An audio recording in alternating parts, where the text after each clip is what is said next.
সময়টা ମାଡ଼ି ଚାଲେ ନିଜସ୍ୱ ଢଙ୍ଗରେ ପଶ୍ଚିମମୁଖୀ ଭଳି। କେବେ କେତେବେଳେ କେଉଁଠି ସେ ଯେ ରୁକିଯିବ। ସମାନ୍ତର ଭାବରେ ମାଡ଼ି ଚାଲିଥିବା ଜୀବନଟା ଶବର ଆଖ୍ୟା ପାଇବ।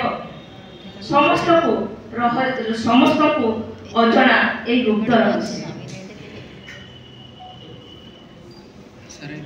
ହଠାତ୍ ଜୀବନର ତୃତୀୟ ଅଧ୍ୟାୟରେ ପାଦ ଦେଇ ପଛକୁ ବେଗ ଭାଙ୍ଗି ଦେଖିଲେ ସେଇ ଗାଁ, ସେଇ ନଦୀ, ପିଲାଦିନର ଶେଷହୀନ ସବୁ ସ୍ମୃତି ମନ ଆକାଶରେ ତରତାଜା ହୋଇ ଉଠେ। ମୁଁ ନିଜକୁ ନିଜେ ଦେଖି ଅବାକ ହୋଇଯାଏ। ମୁଁ ସେଇ ଝିଅ, ଆଖିରେ ଯାହାର ଆକାଶକୁ ଛୁଇଁବାର ସ୍ୱପ୍ନ, ମନରେ ହିମାଳୟ ପରି ଦୃଢ଼ ଆକାଂକ୍ଷା, ମୁଁ ସେମିତି ନିଜ ପାଖରେ ନିଜେ ମୁଁ ପ୍ରଶ୍ନବାଚୀ ହୋଇ ରହିଯାଏ।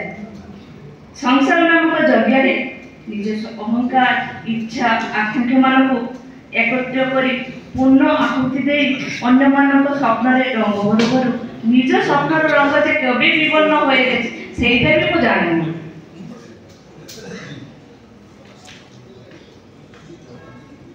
আস্তে আস্তে সব রূপায়িত হয়ে যায়।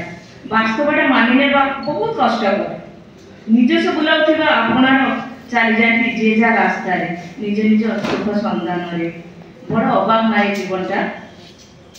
ଏବେ ଆଇନ ସାମ୍ନାରେ ଠିଆ ହେବାକୁ ଭୟ ଲାଗେ। ସାଦା ଏଲୋମେଲୋ କେଶ, ଲୁଚକୁଚା ଚର୍ମ, ଆଖି ତଳେ କଳା ଦାଗ, ଅଟହାସ ଭଙ୍ଗୀରେ ପ୍ରଶ୍ନ ପଚାରେ।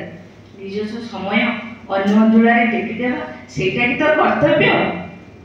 ନା ସମୟକୁ ଫାଙ୍କି ମାରିବାର ବାହାନା, ନା ତ ବୋକାମି। ନିଃସଙ୍ଗତାର ଚକ୍ରବ୍ୟୁହ ଭିତରେ ମୁଁ ଖୋଜି ଚାଲେ ମୋ ପ୍ରଶ୍ନର ଉତ୍ତର। ଅବଶେଷରେ ମୁଁ ଶିଖିଯାଏ ନିଜ ପାଇଁ ନିଜେ ବଞ୍ଚିବା, ନିଜ ପାଇଁ ସ୍ୱାର୍ଥପର ହେବା, ସମ୍ପର୍କ ନିଜସ୍ୱ ଭଙ୍ଗୀରେ ଆଗକୁ ମାଡ଼ି ଚାଲିବା।